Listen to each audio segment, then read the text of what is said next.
Hai pelajar SRT, mari kita hari ini belajar tentang bab 2 pengurusan sumber keluarga dan tempat kediaman. Baik, objektif yang ingin dicapai ialah mengetahui konsep pengurusan sumber keluarga dan seterusnya memahami kepentingan pengurusan sumber keluarga yang berkesan. Sebuah keluarga yang berpecah belah atau bahagia bergantung kepada kebijaksanaan ibu bapa untuk menguruskan sumber keluarga. Marilah kita sama-sama lihat struktur keluarga dahulu. Terdapat 4 jenis struktur keluarga di Malaysia. Yang pertama ialah keluarga nuklear. Keluarga nuklear ialah keluarga asas yang terdiri daripada ibu bapa, anak kandung atau anak angkat yang tinggal bersama. Lihat simbol di sebelah kiri. Kalau bulatan dan anak panah hadap ke atas, itu wakil simbol lelaki. Manakala bulatan dan simbol tambah hadap ke bawah, itu wakil perempuan. Dari simbol ini kita tahu ibu dan ayah berkahwin kemudian melahirkan. Kalau rujuk simbol ini ada 5 anak 2 anak lelaki dan 3 anak perempuan. So ini ialah wakil simbol, harap you boleh faham maksudnya. Kita lihat struktur keluarga nombor 2 iaitu keluarga induk tunggal, yang mana ibu dan bapa tidak tinggal bersama dalam satu bumbung, sama ada akibat daripada penceraian, kematian atau perpisahan. So simbolnya ialah sama ada yang atas atau yang bawah. Maknanya ibu ayah sudah tidak tinggal bersama. Kita lihat struktur keluarga nombor 3 iaitu keluarga luas. Perkataan luas dah bagi tahu kamu terdiri daripada individu yang ada pertalian darah atau hasil perkahwinan seperti datuk, nenek, ibu atau bapa saudara dan sepupu yang tinggal di bawah satu bumbung. Yes, ini simbolnya. Atas sekali wakil simbol untuk datuk dan nenek.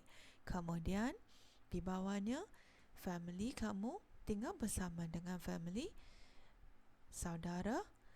Okey, jadi yang ini rumah dia mesti besar sebab ahli keluarganya ramai. Kita lihat struktur keluarga nombor 4 iaitu keluarga poligami. Struktur ini bapa mempunyai 2 atau lebih isteri.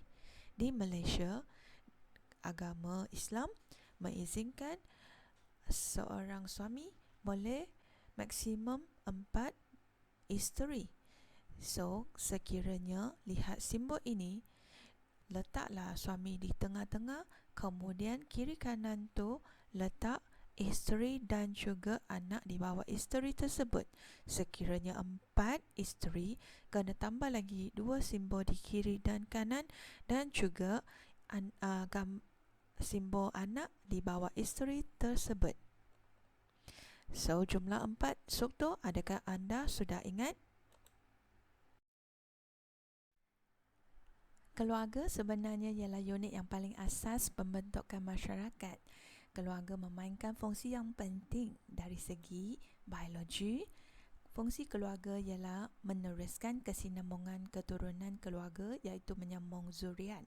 Dari segi psikologi, keluarga memainkan peranan fungsi iaitu memberikan perlindungan dan kasih sayang kepada ahli keluarga. Dari segi sosiologi, keluarga ni mengekalkan nilai budaya setiap kaum atau setiap keluarga dan diamalkan secara berterusan. Dari segi pendidikan, keluarga ni memberi pendidikan yang sempurna kepada ahli keluarga, termasuklah pendidikan agama dan juga pendidikan moral bagi menjamin kehidupan anak-anak pada masa hadapan. Okey, fungsi kelima dari segi sosial, fungsi keluarga ialah iaitu ayah dan ibu kena mencari sumber kewangan bagi memelihara dan membesarkan anak.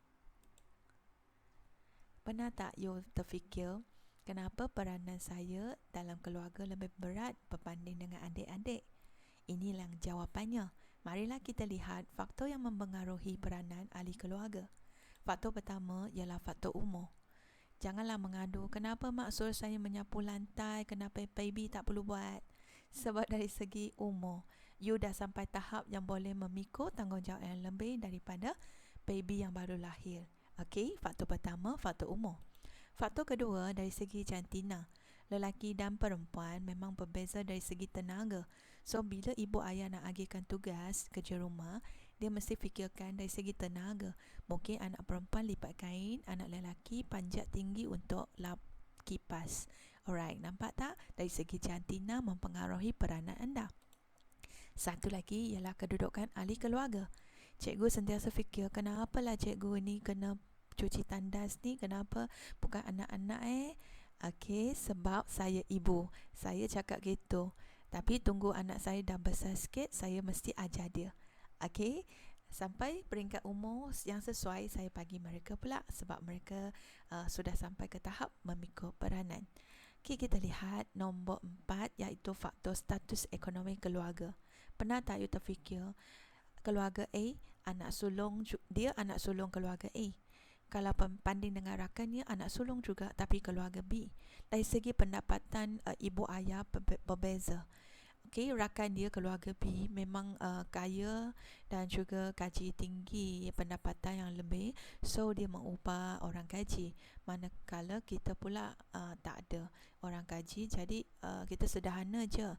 So kita kena buat lebih kalau banding dengan keluarga lain walaupun kita sama-sama anak sulung. Alright, itu sebab dari segi status ekonomi. Kita jangan mengadu, kita tak boleh pilih rumah yang sekarang, tapi confirm kita boleh mencipta satu rumah tangga yang baru pada masa hadapan. So, jangan mengadu, status ekonomi keluarga memang berbeza, mempengaruhi peranan. So, tak apalah, buat je, nanti dapat banyak pengalaman dan juga kemahiran. You akan lebih bahagia pada masa hadapan. Kita lihat nombor last sekali iaitu faktor sosial budaya. Yes, sosial budaya ialah amalan hidup yang diamalkan oleh sesuatu keturunan kan, sesuatu kaum. Memang ada kaum yang mementingkan anak lelaki sahaja. Jadi dia bagi kerja yang lebih bagi anak perempuan. So itu dari segi pandangan budaya atau kaum tersebut sahajalah. Okey, so sosial budaya yang berbeza memang menentukan peranan yang berlainan. Okey, so 5 faktor mempengaruhi peranan ahli keluarga. Adakah you sudah faham? 1. Umur. 2. Jantina. 3. Kedudukan ahli keluarga. 4. Status ekonomi keluarga. Dan last sekali ialah sosial budaya. Alright, kita maju ke level yang lebih tinggi iaitu pengurusan sumber keluarga. Kita faham dulu apa tu sumber keluarga. Sumber keluarga ialah segala bahan atau punca yang ada pada diri sendiri dan persekitaran yang boleh digunakan oleh keluarga. Maksudnya, apa yang ada pada ahli keluarga dan juga ada di sekeliling rumah anda, termasuk barangan berabot, ataupun alatan, semua itu ialah sumber yang boleh digunakan untuk menjadikan rumah anda satu keluarga yang bahagia.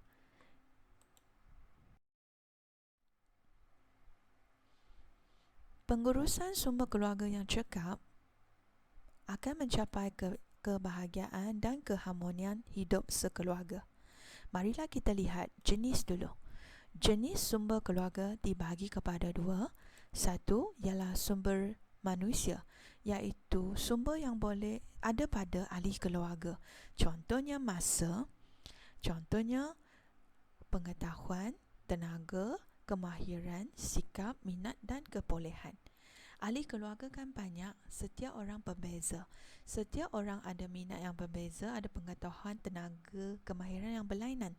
So, kalau seorang tuan rumah iaitu ayah dan juga ibu pandai guna sumber ini, pandai gunakan pengetahuan anak yang pertama, kemahiran anak kedua, minat kebolehan anak ketiga, sebenarnya boleh menjadikan rumah anda lebih bahagia.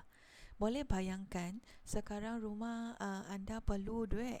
So, dia boleh guna cara ni, ibu dan ayah pergi bekerja. Habis siapa yang nak jaga anak? Kita ada tatuk nenek kan, mereka ada masa. So, kita minta bantuan mereka jagakan cucu. So, bolehlah keluar untuk cari sumber kewangan yang lebih banyak untuk supaya boleh membeli sesuatu lah untuk kebahagiaan rumah keluarga. Alright, boleh bayangkan sekiranya salah seorang ibu atau ayah mengalami pengalaman kemalangan. So apa yang perlu buat? Tiba-tiba hilang tonggak keluarga. So masa tu saat yang sangat penting, kena ubah strategi, ubah suai lah macam mana nak uruskan sumber ni. Mungkin dia isteri terpaksa jaga suami kan di rumah, tapi isteri ada kemahiran memasak dan dia pandai guna komputer. So dia boleh buat jualan online. Mungkin jual produk makanan. Dan anak sulung mungkin dia ada kemahiran lain yang boleh bantu ibu ayah untuk cari sedikit kewangan. So dari situ kebijaksanaan menguruskan sumber manusia itu sangat penting lah, terutamanya berlaku sesuatu kemalangan. Kita lihat jenis sumber keluarga nombor 2, iaitu sumber bukan manusia. Yang ini kalau masa exam suruh you tuliskan beberapa contoh, you boleh tulis kemudahan masyarakat, wang, harta benda atau infrastruktur. Yes, kalau keluarga miskin, adakah semestinya tidak bahagia? No, kalau miskin pun kita pandai guna sumber yang ada di sekeliling, masih kita bahagia. Contohnya kita tak boleh pergi tempat yang jauh melancong kan, tapi kita boleh guna kemudahan masyarakat. Contohnya taman permainan, bawalah anak pergi taman permainan main sekejap, dia akan rasa bahagia juga. Bukan hanya pergi tempat yang jauh itu maknanya kebahagiaan. No, kita pandai guna kemudahan. Pergilah perpustakaan awam kalau tak ada duit pergi ke kedai buku beli buku. So itu caranya untuk uruskan sumber bukan manusia. Satu lagi ialah wang. Wang sebenarnya ialah sumber yang kena bijak guna. Kalau tak, wang tu akan jadi penghasut pula yang memecah belah suami isteri. Kalau tidak pandai menguruskan wang keluarga, sampai akhir bulan semualah makan Maggi mee. Sumber bukan manusia ni kena bijak untuk uruskan supaya sepanjang tahun cukup wang dan juga boleh mencapai matlamat keluarga. Kemudian harta benda.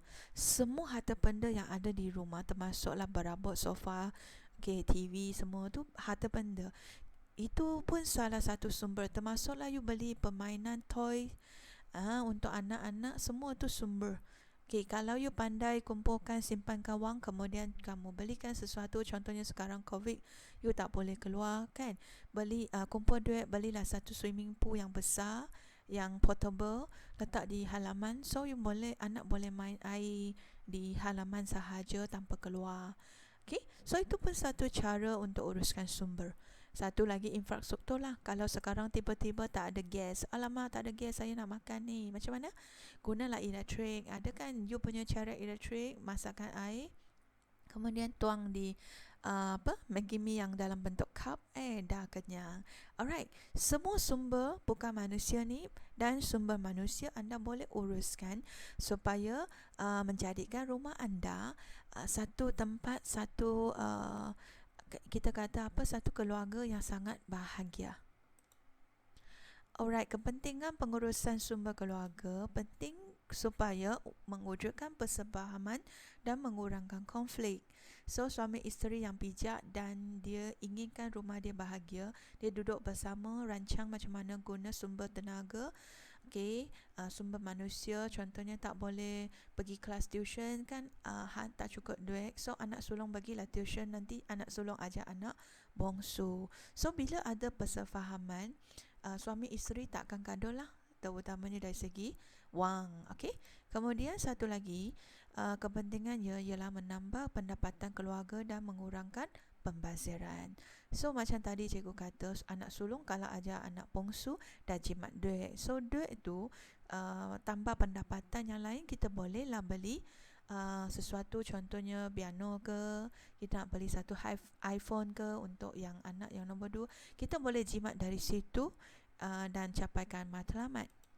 Kemudian capaikan matlamat dan juga tingkatkan kesejahteraan keluarga. So 3 kepentingan cikgu harap you dah boleh hafal. Baik, seterusnya kita belajar tentang faktor yang mempengaruhi pengurusan sumber keluarga. Kenapa keluarganya asyik bergaduh sahaja, kenapa keluarga B pula yang bahagia? Apa faktor yang mempengaruhi pengurusannya? Yang pertama ialah saiz dan komposisi keluarga. Bilangan ahli keluarga yang banyak, sumber kewangan menjadi terhad berbanding dengan keluarga yang kecil. Boleh bayangkan keluarga A yang ada 10 anak, hanya gaji pendapatannya 5,000. So nak memenuhi anak-anak yang banyak ni, sebenarnya duit itu menjadi kecil, terhadlah untuk menguruskan sumber kewangan tersebut. Manakala keluarga B hanya 2 anak, so dia ibu bapa boleh hantar dia pergi belajar tuition, piano, menari, boleh beli baju yang lebih cantik. So nampak tak saiz? Itu faktor pertama. Kemudian faktor kedua ialah taraf pendidikan keluarga. Keluarga B mungkin dari segi pendidikan, ibu ayah dia berpendidikan tinggi dan belajar kemahiran menguruskan sumber. So mereka boleh buat investment iaitu pelaburan, so tambahlah pendapatan lagi. So dia pijak guna kemahiran, so dia boleh buat sesuatu lah. Okey, manakala keluarga B taraf pendidikan dia kurang, so dia kurang pijak lah untuk menguruskan sumber kewangan ataupun sumber keluarga. Jadi sehinggalah keluarga dia macam tidak maju ke depan dan sentiasa gaduh sebab tak cukup. Okey, so itu faktor nombor 2. Faktor nombor 3 ialah taraf sosioekonomi keluarga. Sumber pendapatan yang tinggi lebih senang menguruskan sumber. Maknanya kalau keluarga tersebut ada harta yang lebih tinggi, so dia boleh guna untuk kecemasan lah. Okey, dia ada duit yang lebih untuk menguruskan anak-anak dengan lebih baik dan lebih bahagia. Manakala kalau taraf sosioekonomi ni maksudnya dia hanya kerja sebagai buruh, dia tak cukup wang, so mungkin dari segi urusan dia punya keluarga lambat sikit, keluar gaji dah jadi lapar, dah tak bahagialah, kurang bahagia. So taraf sosioekonomi itu faktor nombor 3. Okay, ada juga faktor nombor 4 iaitu sikap dan amalan pengurusan. Ada juga orang yang kaya tapi dia tak nak hirau pun anak dia. Dia hanya bagi dia duit sahaja. Sikap juga mempengaruhi pengurusan sumber keluarga.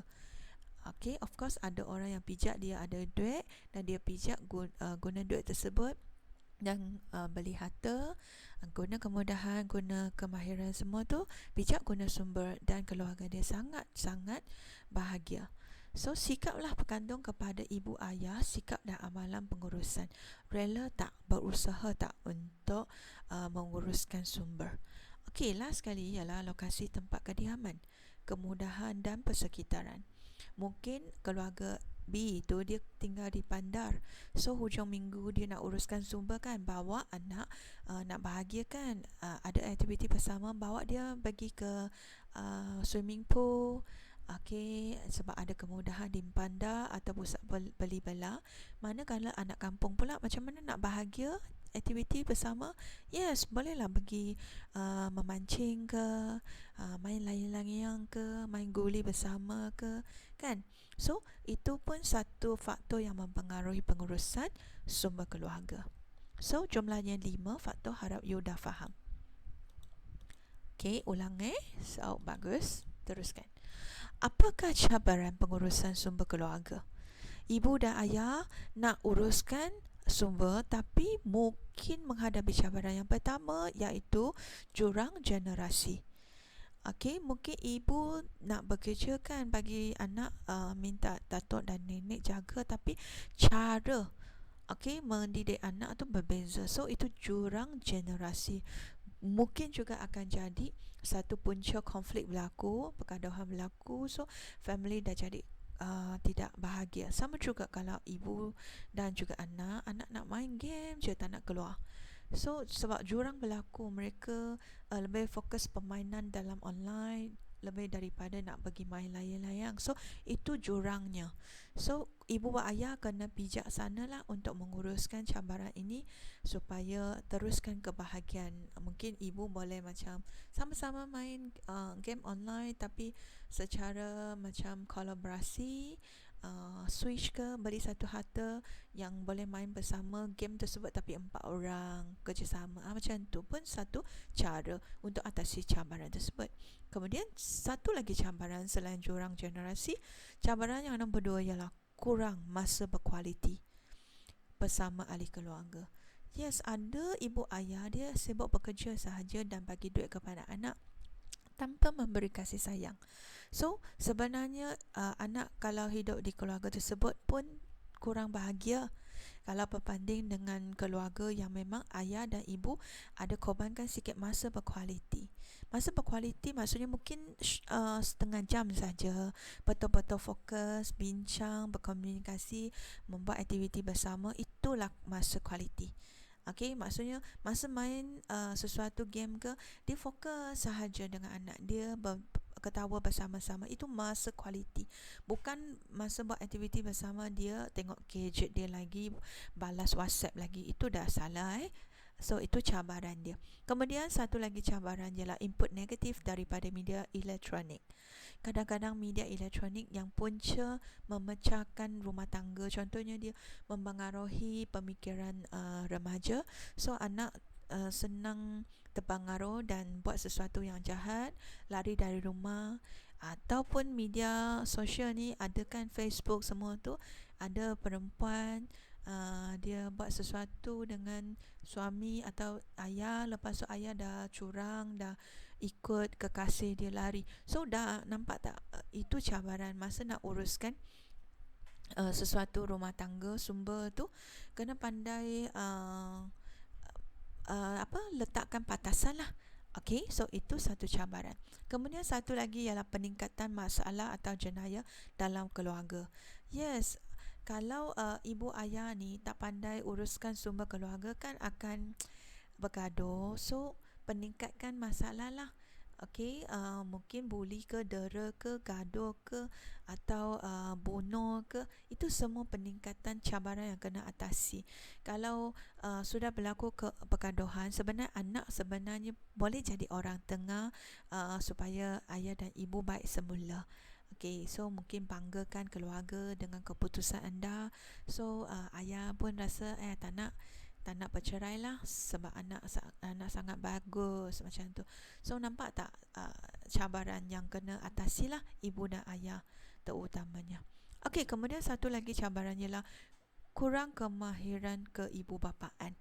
Masa urus sumber keluarga tu dari segi sumber manusia atau bukan manusia, mungkin seorang ibu ayah dia kurang kemahiran. So dia perlu belajar sesuatu lah, cari ilmu luar. Okay, tanya kawan dari segi pandangan, macam mana nak uruskan kewangan, macam mana nak pelaburan, okay, macam mana nak buat aktiviti bersama dengan ahli keluarga.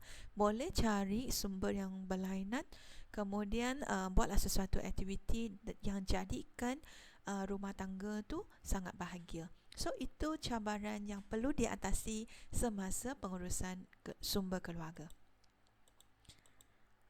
Yes, okay, good. Kita lihat seterusnya.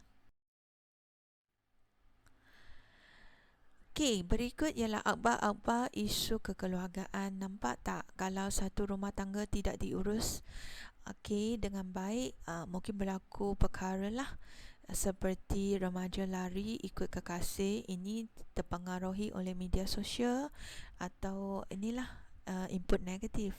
Kemudian buang bayi, ini kurang kasih sayang. Okey, dari segi masa tak urus dengan bagus, so mungkin anak dah buat sesuatu yang salah. Okey, kemudian ketagih gadget punca institusi keluarga runtuh. Yes, ini tak urus sumber atau kemudahan dengan baik sehinggalah rumah tangga runtuh. Okey, kemudian satu lagi kes belia cuba bunuh diri. Ini maknanya ibu ayah terlalu sibuk dengan kerjaya dan anak terapai bila berlaku sesuatu, contohnya dibuli ke, tak ada satu tempat yang nak luahkan perasaan. So dia pilih cara yang last sekali, iaitu bunuh diri. Kesian kan kalau berlaku macam ni. Okay, kita lihat satu lagi satu keratan akhbar juga tentang ni, berhenti sekolah sara keluarga. Ni berlaku kemalangan lah. So bila berlaku kemalangan, ibu tak nak pikul peranan, dia tak nak uruskan sumber, dia minta anak dia pergi kerja, itu pun satu isu kekeluargaan lah. Satu lagi, kalau tak pandai urus wang, dari segi pendapatan tak cukup, so 5 ahli keluarga ni tinggal di dalam store. Satu lagi, nampak tak ramai pasangan bercerai sebab tak nak sama-sama usaha untuk uruskan sumber keluarga untuk menuju ke kebahagiaan. Satu lagi, Facebook punca cerai, nampak tak? Okey, kena pandai uruskan sumber supaya tak terpesong. Okey, kemudian pelajar rahsia hamil 8 bulan. So kalau dia urus sumber dengan bagus, dia beri masa yang lebih kepada anak, dia mungkin tak jalan sesat lah, dia tak akan buat sesuatu yang salah. Satu lagi, last, lelaki didakwa bunuh. Okey, rogo anak. Ini mungkin sebab family induk tunggal ni dia nak memenuhi nafsu dia, dia buat sesuatu terhadap anak. Okey, so ini ialah isu. Apa kesan? Fikirkan kepada mangsa, kepada keluarga dan juga kepada masyarakat. Adakah you nak belajar urus atau you nak next time jejak juga dalam keadaan macam ni? Tak nak kan? So belajarlah cara untuk uruskan keluarga bergantung kepada faktor, atasi cabaran dan bijaklah guna sumber yang ada. So, apakah? Yes, kita tengok berikut ialah cadangan langkah ataupun penyelesaian masalah pengurusan sumber keluarga. Okay, so yang pertama ialah merancang dan menilai urusan kewangan. Okay, suami dan isteri mesti duduk bersama-sama, okay, buat satu plan atau budget, macam mana nak uruskan wang, pendapatan dari segi kerja atau duit sampingan, uruskan bersama-sama supaya tak gaduh, tak ada konflik. So itu satu cara untuk uruskan sumber.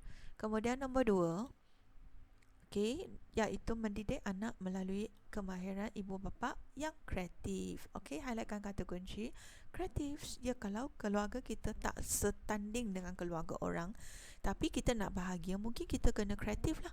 Okay, kalau kita tak ada permainan yang canggih, tapi kita ada kertas, ada cardboard, kita lah buat sesuatu DIY. Masih boleh bermain sesuatu dan anak pun rasa gembira lah. Okay, so itu dah kebahagiaan. Kemudian satu lagi, mewujudkan suasana rumah tangga yang harmoni. Ibu dan ayah kena rancang aktiviti bersama. Quality time, tadi cikgu kata masa yang berkualiti sangat penting. Satu hari, janganlah sehari langsung tak berbual dengan anak atau berbual dengan ahli keluarga. Itu dah salah. Kemudian satu lagi, menangani permasalahan dengan komunikasi yang berkesan. Highlightkan kata kunci komunikasi yang berkesan. Ini maksudnya, kalau you nampak salah seorang ahli keluarga, okay, sudah sedih, tidak gembira, so you buat sesuatu, mesej ke, tulis surat ke, cubalah bangkit semula semangat dia, bagi tahu dia kasih sayang, okay, bagi tahu dia masih ada cara lain untuk mengatasi masalah, sama-sama selesaikan. So keluarga akan bahagia. Gunalah sumber sesuatu, belilah harta benda yang mungkin dia suka satu kasut, hadiahkan dia. So dari segi urusan sumber tu dah boleh wujudkan semangat kekitaan dan kasih sayang di antara ahli keluarga. Last sekali ialah mendidik anak melalui pendidikan agama dan moral. Yes, agama boleh macam melindungilah sesuatu rumah tangga, sama-sama doa, okay, sama-sama belajar sesuatu, okay, sama-sama buatlah aktiviti keagamaan. So dari situ anak tidak jahatlah, tidak buat benda yang negatif, sebab dia tahu dunia ni ada Tuhan yang akan buat baik dibalas baik, buat buruk dibalas jahat. So dari situ bolehlah atasi masalah yang input negatif tu. Okey, baik, adakah anda telah mencapai kriteria kejayaan yang ditetapkan? Boleh tak you menyenaraikan kategori jenis contoh sumber keluarga? Adakah you boleh terangkan maksud pengurusan sumber serta kepentingannya? Adakah you sudah faham tentang faktor mempengaruhi pengurusan sumber? Adakah you sudah tahu tentang isu terkini dan cabaran yang dihadapi oleh keluarga dan langkah menyelesaikannya? Cikgu ucapkan tahniah sekiranya anda kuasai. Okey, kita jumpa lagi di video seterusnya. Aplikasilah ilmu yang you ada untuk keluarga sekarang dan juga keluarga pada masa hadapan.